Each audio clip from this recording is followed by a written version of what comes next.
Welcome to the Dangerous Man Podcast, where we talk about how to become a better man, take responsibility for our mission, create value for others, and the many failures and lessons we've learned along the way.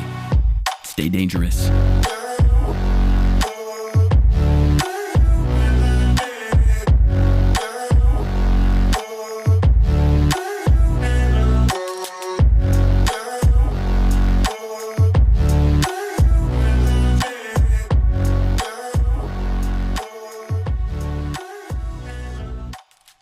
Welcome back to the Dangerous Man Podcast, everybody. This is your host, John Kostohris, joined by co-host Adam Thooft. What's up, boys? I'm back.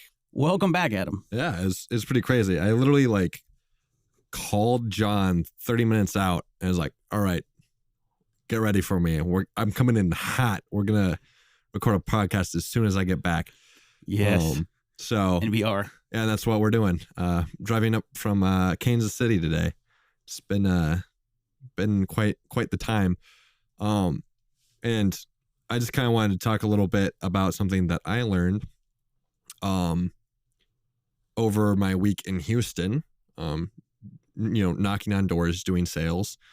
And this is actually one of the stories that one of the guys shared on the weekend, and they call it the story of the Chinese farmer, but I like to also say it's like the power of good, bad, maybe. So, it's very much has to do with outlook, man. My voice is like almost getting shot right now. You're just so excited to be here. I'm just so excited to be here. It's good to be back. But anyway, let's hear the story, you guys. Yeah. So there's a Chinese farmer, right? Yeah. And he has a farm. Does he have a name? Because he's let's Bill. I'm so like, do we get? I'm trying to think of something not racist. it's like, do I make his name sound like I'm throwing a fork down the stairs, or I'm like, anyway, this Chinese farmer lives in a village, has a farm. He's a farmer, and he has some horses, and one day his horse runs away, and the village people are like, oh, well, that's too bad. That must suck. And he's like, maybe. And then a couple days after that, the horse returns, and it brings a whole bunch of wild horses with it. And then all of the village people respond to it like, oh, well, that's great, isn't it? And then the Chinese farmer is like, well, maybe. And then the next day, the farmer's son is riding on one of the horses, and he falls off the wild horse and breaks his leg. And all the village people are like, oh, well, that's really unfortunate. That's too bad, isn't it? And the farmer's like, maybe. And then a few days later, the army comes to subscript people into the military, but they can't take his son because his leg's broken. And then all the village people are like, oh, well, isn't that good timing? And then the farmer's like, well, maybe. And that's the story. It's a story of outlook, because there's these bad things happening and there's these good things happening. And the farmer could have been like, oh, this is great. Oh, this sucks. Oh, this is great. Oh, this sucks. Or he could just be like, well, maybe this is good. Maybe it's not. Maybe it's bad. We'll see. And it's the power of outlook, because this week of sales for me was not good. I didn't actually end up walking away with anything, which kind of sucks. Yeah. I did have a sale, but they canceled. As it does. That's just what happens in the society sometimes. But I think, and it could be so easy for me to be like, it was a failure. Like this week sucked. Like what? Like I've come up with nothing. And I could say, yeah, no, I made no money. That is correct. But I gained from this experience. When I got to spend New Year's with my brother, which was great, in Kansas City on the way down there. So even if just for that, like, kind of worth it, because I like spending time with my brother. But all in all, it's like, I would just remember sometimes where this week was like really hard for me, like mentally and environmentally wise. Like the environment was just like really hard to function in, and I like wasn't really quite ready for it.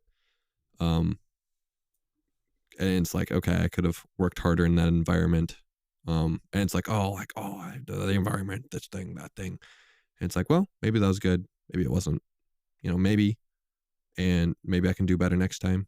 But, maybe. And then we go into, I like a bunch of guys got sick. Like I had like a massive headache a couple of the days, which made it very, very difficult to like change up what I was doing. I was also like knocking on doors in an area that they get knocked on their door a lot. So sometimes they'll just look through the window and see it's a salesman and not respond. So it's like, it's really harder. It's a lot harder to talk to people in that area. Whereas in an area where it doesn't get knocked too much, you knock on their door and they're like, what? Huh? And they're just like kind of curious and they want to talk to you. And it's a lot easier to like do stuff in that area. It's just more of like what is this? They're not as like, conditioned to, here's the guy that comes and knocks on the door. Yeah. And there's definitely some people that would like yell like, oh, they're trying to sell us internet, even though I don't sell internet. And no one came to the door and I'm like, I'm not selling you guys internet, but all right, well, next one. Next one. Hey, I'm selling internet. Just kidding. No, I'm not. I'm not selling internet. I'm not selling you solar, even though solar is something that we do. But I'm actually doing smart home cameras. So we do the camera. Do you know the Jones down the street? Do you know the Jones down the street? Absolutely. But through all of that, I remember it was actually Saturday. It was the last day. And I was like, man, I've had a bad week. Like I've like emotionally, mentally, physically, I've been kind of all over the place. This kind of sucks. And I'm like, I should just, walk to a gas station, get something to eat, use the bathroom, kind of chill out for a little while because I'm not really getting anywhere with this. Yeah. But I decided, this could be bad. This could be good. Maybe. But I won't know unless I keep knocking. So I'm like, you know what? If I stop now, then I will never know what happened. What could have happened. Whereas if I do continue to knock on doors, then something might happen. Right. And I think I came to that point like 4 times during the day. Wow. Just because people were people just did not care. But I kept knocking. And it's like to like figure out, oh wait, this thing that I felt like was hard and was weighing down on me, I can just be like, no, screw you. I'm gonna keep going. And to have that like mental toughness and to be able to hear no so many times, and keep going anyway. And then eventually at the end of the day, I found somebody that was interested and I got them to sign up. But then for like certain reasons, certain things that they didn't understand, that they thought were one way with because they were switching over from a different company to our company. And they didn't understand exactly like their previous company's like, amount that they would have to like pay to like get out of it. And it ended up being too much and it didn't really make sense. But if that did make sense, then they would have definitely wanted the system. So like they were sold. It just, for some reason, they couldn't get it. So I'll follow up with them in like 10 months or something like that. But, right. But that being all aside, it's like, oh, I could look at the week as like, oh, it's a failure. Like I failed. Like this sucks. Like maybe I should just quit. Or I could look at it as like, actually, I learned a lot this week.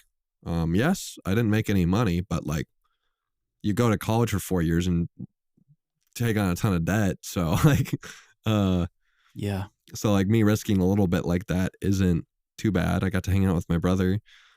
So really all in all, I think it would like I gained a lot because it's like, well, there's the knowledge. And also like, I do hate walking away from it and being like, oh, I don't know what's going on, or not having any sales. And I'm like, well, you put that into like kind of the chip on my shoulder, as we've talked about with Peter in previous podcasts, and just give me more fuel for the next one, you know?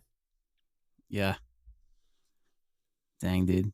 Thanks for sharing that, man. It's like not easy to kind of admit that things don't always go super well, especially like in such a media driven culture where we just like to show off the good stuff. I think people definitely can. I don't want to get too much into this rabbit hole, but people definitely can get to, sob stories, Yeah. and to get attention and whatnot. But Yeah. but I think it's it's real to have a bit of authenticity and like, yeah, I'm going hard. I'm the man in the arena, Mm-hmm. and sometimes I walk away, and the only thing I have to show is like the sweat and blood, but not much like victory. Yeah. Some days, some weeks, And my initial thoughts are, first of all, I just love the perspective. You said this story kind of comes from within the team, Mm-hmm. sharing, through meetings throughout the week. Yeah. And that some of these guys have such great insight with this because we talk about success a lot. We talk about setting goals, but you'll get guys that, and this is super common. They're like, oh, I want instant success. Yeah. And the discomforts and the challenges of life, even the challenges of like what it takes to even just learn and grow skills and have to go out there and take swings up at bat. Yeah. And, you're going to miss, and that life's going to throw you a lot of fastballs you won't be able to hit. Yeah. But the guys that are like actually successful, it doesn't really matter if in the short term they're winning or not, because they're talking in length of decades. Mm-hmm. And their goals are on a length of 25 years, 50 years. Mm-hmm. And how easy is it? I think some influencer I was listening to, and it really stuck with me because he said, within just a few seconds of talking with different people, he says, I know if somebody has what it takes or not to be successful, because it'll be like the increment of time they talk in. Like some people will just talk in minutes and hours and weeks and days, and that's all they really care about. And let me be clear. I'm not saying that setting attainable shorter goals as part of the journey is not important. Yeah. But some people, they just think so short term. They may be thinking a year ahead. And he's like, but if it's like, if you're only thinking a year ahead and you're not getting success, it's so easy to quit. When it's like, if I know this is part of the journey of 25 years to become really successful, it's like, that's just what it takes sometimes. It's like when you buy a huge piece of real estate, like a apartment complex, like it takes 10 years of sitting on that for it to appreciate, and for, the investment to really, the property to go up in value. Yeah. That's not the only way you make money off of that kind of a deal. But I mean, these guys they're in a deal for 10 years before they sell and exit. And they're not like, oh, the market's bad, I got to get out. They're like, I'm in it for 10 years. Mm-hmm. Like time is their asset. And that a lot of wealthy people, they don't have the poor mindset of so much up and down and constant, like, oh, now I feel excited, now I feel disappointed. Now, to them, it's a numbers game. Like, one guy was literally saying, he's like, statistically, you will have a bottom 10% day emotionally with anxiety and, fears and doubts. Yeah. It's like 1 in every 10 days, you'll have one of those. It's like, that's basically once a week, you're going to have a bottom 10% experience emotionally. It's like, so instead of getting freaked out and be like, oh my gosh, this is so hard. And maybe it's not for me. It's like, just the moment it comes, realizing, oh yeah, this was bound to come around. It's just a numbers game, And it's fascinating. Like they just think in such big scales of time that they're not concerned with little hiccups here or there. Yeah. But I just couldn't help but think about that as you share your story, because it's, that, oh, maybe. Yeah. That's what it takes to kind of get you out of that, the sob story. Yeah. And into the like, I'm going to take the next step forward. Yeah. And I think it's a lot about like failing on a higher level, because the school system actually does it backwards of life. This is another thing that we were talking about on the trip. The school system, you study a bunch, you learn a bunch of knowledge, and then you take a test. In real life, you take the test first. And then after the test, you're like, oh, well, I know what I know, and I know what I don't know. So now I have to learn the things that I don't know. Is that kind of like, now I know what I need to study based on how well how the test went? Yeah, and when you're knocking on doors, doing door-to-door sales, every day where you're knocking is basically the test. And it's not really a time, and like, you don't study during test, right? It's a time to just kind of put your knowledge into use and test your knowledge. Huh. And then you gather like, oh, this is what I don't know, and this is what I did good, and this is what I struggled on today. How can I improve that and learn more and do better the next day? I love that. What do you think would happen, Adam, if let's just do like a little brain bubble here. I don't even know that's what you call it. Thought bubble. That's the word. Put in the thought bubble. Blah blah blah blah blah blah. We're now in the thought bubble. I don't know why that voice is there, but it's like an Indian. I don't even know. But at any rate, what are some experiences you've had in the past, if I may ask, and where you approached it from an opposite of a, well, maybe? Anything come to mind? I think most of the time I never approach things as, well, maybe.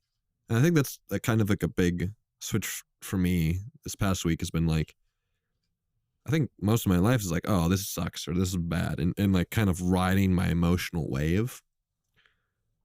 Because your emotions will go up and down. It's just human nature. But being able to say like, right, oh, well, this looks bad, but maybe it's not. Maybe I can learn from this. And maybe me learning from this allows me to actually succeed more. And then something good could happen and you're like, oh, well, maybe that's good. But also like, maybe this makes me complacent. And then that makes it so I don't succeed as much. Right. Like it could just be, if it's a win, it could just be a proof of concept. Yeah. Whereas I heard somebody say like, hey, some people will be like, oh, I was successful. So then they stopped doing the work they stopped like instant messaging people on Instagram asking if they were interested in this sale. Like stop doing things because they were making sales. Yeah. So they're like, oh, okay, I'm done. I'm like, no, that's just proof of concept. Like now you get to like be creative and like take the next stage of planning of how can I like scale this and make this, like, I know it works now. Now I can build a business around it. Yeah. And so I like that. Mm-hmm. It's not like, oh, I won. Now I can kind of relax a little bit because I won. It's like, no, I won. So now let's learn from that win and figure out how to win more. But like you win at this level, like the bottom level, then you go up a level.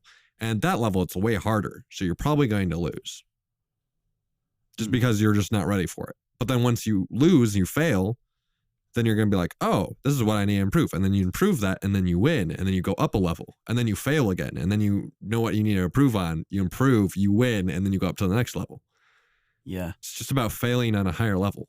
I was literally going to say that. That's I believe it's from a book, The 7 Levels of Communication by, I think it's like Michael J. Marr or something like that. Mm-hmm. And, but they talk about that. They're like, yeah, when we fail, I mean, you said it really well, but the failing on a higher level. And Alex Hormozy had a video that he was interviewing, or not interviewing, he was like doing a coaching call with somebody that he mentors and, making 8 figures in his business. And this guy was like talking about quitting because it was just like, he was stressed and it was challenging. And one thing that Alex was saying to him was, look, man, like you had the same types of stress and like challenges when you were making 6 figures. So it's like, it's just kind of going to happen the challenges of life will happen. And if you're making mistakes and failing, you're just, like you said, you're just failing at a higher level. Yeah. But you're like, and so I think the perspective there is, it's super helpful, because he's like, look, man, it's really not about how stressful it is. It's about how you're approaching this and what your frame of mind is. Yeah. Because, some of the most successful people are even politicians. Like, oh, it must be such a stressful job, the doctor says to him. And this one politician was saying, he's like, I knew what I signed up for when I do this. The fact that I'm still here proves that I have adapted and learned how to like live and deal with the stress. Yeah. And find ways to like not let it get to me. Yeah. And I think, just like work through it and not let it define you. Just Yeah. be something that happens. Yeah. And I think you're gonna run into stress anywhere in your life, no matter what. Like, I don't think you can avoid stress. I just reflected on my life, and there was not one stage of my life where I was like, I didn't have stress in that part of my life. Even as like a little kid, where I like maybe didn't really have any cares, and it was all just like me being like, this bruise hurts, and like making a bunch of drama about that. Like, I was still stressed there. Yeah. And I think like recognizing that, like the whole aspect of how I approach it and frame things in my mind. There's a little bit that I want to kind of share about on the same topic of expectations. I have a friend who's really he's really passionate about the theme that he would basically present it as expectations is the language he gives it. And if I were to kind of build a little bit of a quasi framework around maybe how he approaches it, he essentially says like, your perception of an event, and I think this gets into like the mind's eye visualization, what's the rich book again? Think and Grow Rich. Yeah. How you kind of visualize. It plays a part here, the mind's eye. Because if I am going to a party to hang out with friends and I am expecting, I'm expecting myself to have a good time, I'll probably have a good time. But if I expect it to not go that well, or maybe certain people I don't want to talk to are there, and that's kind of what I start to visualize, it's pretty likely that that's kind of the pre-frame that I enter that social get together with. Yeah. And to kind of take it the next step further, he would even sit down and be like, hey, like, what are your expectations for, when you come over tonight, like when we're going to hang out, what are your expectations of the night? And even me just expressing kind of what I was hoping it would be or what I thought it might happen. It's like, oh, I'd love to like have dinner and love to play this like video game and hang out. And maybe he was like, oh, I actually was thinking that we would have dinner on our own before we came. I actually had this board game I really wanted to play. And what's happening here? There's my expectations meets his expectations. Yeah. And if we were not to communicate about that at all, and it just kind of was happening as we were there, a lot of the tension or maybe like my disappointment or my excitement comes from what I was expecting and what he was expecting. Yeah. And so it's basically a powerful concept of like, if you are struggling in a friendship or a relationship, if you are struggling even just like, if you're finding that like you're constantly like not really, like life just isn't going the way you quite had in mind, I would say that you could probably look at what are your expectations. You could examine that and realize maybe your expectations aren't aligned with what it is real, like in reality. Yeah. It's like, maybe it's not, another way to put it, that's maybe your expectations are unrealistic. Yeah.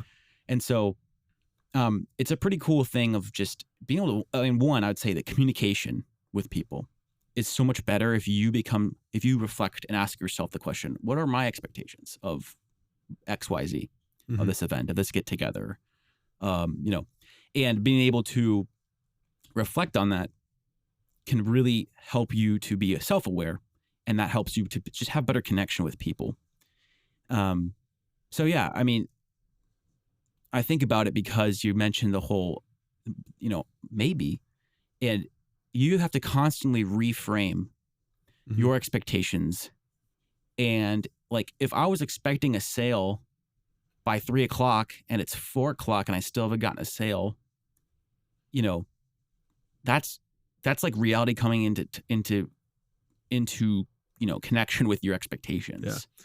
And so like my ability to be aware of like, well, I was expecting this, but this is what's happening, is like a really, really powerful skill to be able to learn how to be more self-aware and just process life. Yeah. Because like in that situation, it's like, well, I had expectations for this, and then maybe you don't actually get like whatever you're doing doesn't live up to those expectations. Then you're like, well, maybe like it was like, oh, does this thing that you went to suck, or did you just have too high of expectations? Yeah. And it's kind of like the well, maybe, like, and being able to go into it and like you were saying, like,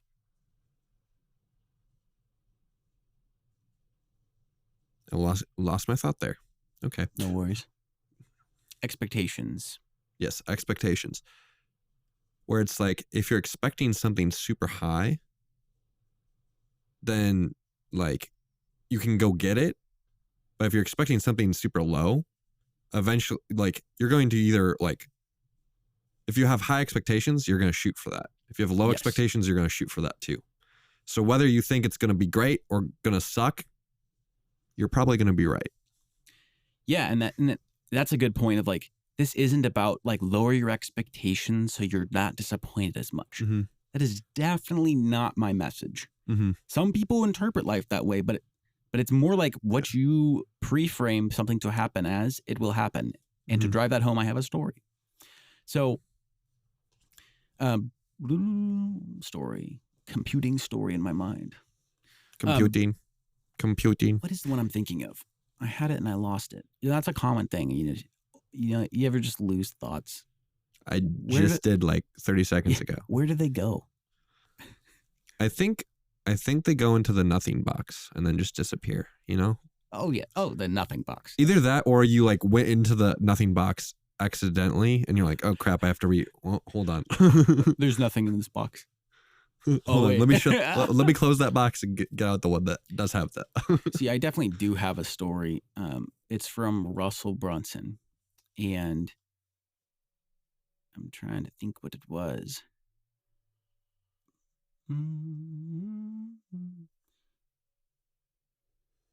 Well, I have a different story that also communicates the same thing. Okay. So I'm going to tell that one because it's the only one I can think of. It's still really good. Don't worry. So Russell is describing the concept of pre-frame, and I don't really have to go super into depth of what pre-frame is because we just talked about expectations. I would just say pre-frame is a different word for the framework of expectations. Okay. Or the the phrase expectations.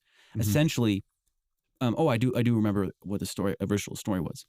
There's a class at a college, and they had a substitute teacher one day, and they did this experiment where they had this substitute teacher coming in, and they gave half of the students in the class a story or like a pamphlet of like, who is this instructor coming in to substitute. And it was the same exact like informational, bio that they gave to each half the class before the teacher comes in. But one half, they had a phrase, one sentence, it was different. And they basically described this instructor as being warm and friendly and like, connecting and welcoming.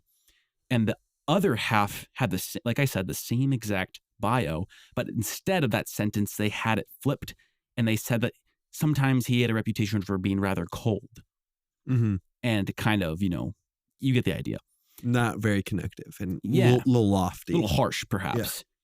Yeah. And at the end of that one class, they had a survey to basically be like, hey, what did you think of this instructor? Like, how was he? And basically the survey was designed to understand this experiment. Mhm. But the half that received the bio describing him warm and friendly, they described him in the survey as it was wonderful. He was engaging, and I connected with him. He was inspirational. He was intelligent. I paid attention. He was a great public speaker. It was really easy for me to pay attention to him. And literally, the other half that had the sentence in the bio about him being rather cold described him as, it was the worst lecture I've been to. He was mean. He said some insensitive things. He, this and that. And like, it was crazy. Like, they just went on. And they said, literally, the concept here of like, think about the expectations. But the pre-frame is, if I pre-frame how you view something or someone, you will basically anticipate that, and it'll be the very lens, think like eyeglasses, the very lens that you view life through will be this pre-frame, with the pre-frame being warm and friendly and kind. And all of a sudden, every time he does something kind of funny or quirky, they view him, oh, that's because he's warm and friendly. But on the other half, if he ever says something like, offhand or the slightest like mistake, they're going to be judging him and, oh, he's cold, and because they're just expecting it. And they've already kind of, pre-framed that that's who he is. Yeah. Super interesting. I think like expectations are like really important. And I think that is a very good story for like why it even like for framing that of like, okay, your expectations, like however your expectations are, it's going to tend that way for sure. But at the same time, if you have certain expectations and it trends the other way, then you're like, okay, well, what do I do with that? Because the thing is, part of you can be like, I'm frustrated. But at the same time, you can be like, well, this isn't an end in itself, because very few things are, I feel like. So what is my reaction to this? Instead of just having a visceral emotional reaction, be like obviously like let yourself feel emotions, because if you bottle them up, then it just gets worse. But absolutely be like, all right, what is the logical thing here to be like, I'm not selling today. Like this sucks. It's like, okay, well, clearly you're doing something that is making it so you don't sell, because there are other people who are selling just fine. Yeah. So you got to change something. You mean like on your team that day? Yes. Yeah. So it's like, it's not it's not just like, oh, this is a bad day for everybody. Yeah. So it's like, okay, so there's something I could change to make me better, and just finding that thing. And this feeling of, oh, I didn't do this sucks, you can throw that on the fire for fuel to figure what that thing is out. So you're like, I don't want to feel that anymore, so let's me do this. And it makes me adjust my expectations for the next time. Yeah. But then also be like, well, at the same time, it's like, yeah, that bad thing happened to you or whatnot, but that could have been fuel for fire for the good thing. So that bad thing happening actually could have ended up being something that led to a good thing. So the good thing in this situation being you are like learning and developing. Yeah, learning and developing, which as a person, and the way you are able to like psychologically handle different situations as and a scenarios. person, but then also getting better at the skill of sales, which down the line could lead to me making more sales. Yeah. So this thing of like me not selling sometimes can lead to me selling more. Right, because there was some bottleneck that you had to face. Yeah. And you had to overcome that bottleneck. Yeah. To continue to grow in your skill of sales. Yeah, and that's why I bring up the story of the Chinese farmer at the beginning of the good, bad, maybe, because it's like, yeah, bring us home, man. Well, maybe, like, yeah, maybe this is bad, but maybe you learn something from this bad thing that's happening to you that you don't like, and from what you learned, that actually helps you achieve this good thing. Yeah. So it's like that was bad. Well, maybe, and then if something really good happens, maybe don't ride that wave super high, because it's like, well, maybe I could have made it even better. Or, oh, well, don't ride that wave too much, so then I like stop doing the things that got me there. Yeah. Like, oh, like I studied a certain amount, I wrote down my goals, I did that stuff, and then had success. And then I stopped doing that stuff and just kind of expected for me to keep having success. That doesn't make any sense. So it's kind of like the being able to be like, almost like learn from your mistakes, but then also don't make mistakes in your success. Yeah. There's almost a humility to that. Yeah. Where it takes self-control to not get too freaking pumped up and then not too like disappointed and upset, but like to keep yourself centered when you're in a situation like sales. Yeah. Where you have to stay like, let me stay rational. Let me stay logical. Let me stay like hinging on the skill that I'm learning of sales and not letting these emotions ride me up or down where it's just exhausting me. Yeah. It's like trusting the process basically. Yeah. I love that. But with the highs and lows, it's like, yes, you can have these highs, but don't make those highs make you stop working just as hard as you were when you were in the lows trying to get to the highs. Exactly. Yeah. Well, this is some awesome stuff. And thank you so much, Adam, for sharing this story and diving into this example and this topic. I hope for all of our listeners, it's as helpful as it was for me just listening to you. Love it, man. And thanks, guys, for listening today. Just want to say we drop episodes every Monday, Wednesday, Friday. So subscribe so you never miss out. And we'll never run ads on the show. We just want you to know that we do this because we want to help more men become dangerous, just like what Adam and I are trying to journey after. We want to invite you into that with us. So the only ask we could ever make is if you found this to be valuable in any way, to just share this with one friend who might need to hear this message today. Well, with that, you've been listening to the Dangerous Man podcast. Join us next time. Until then, stay dangerous.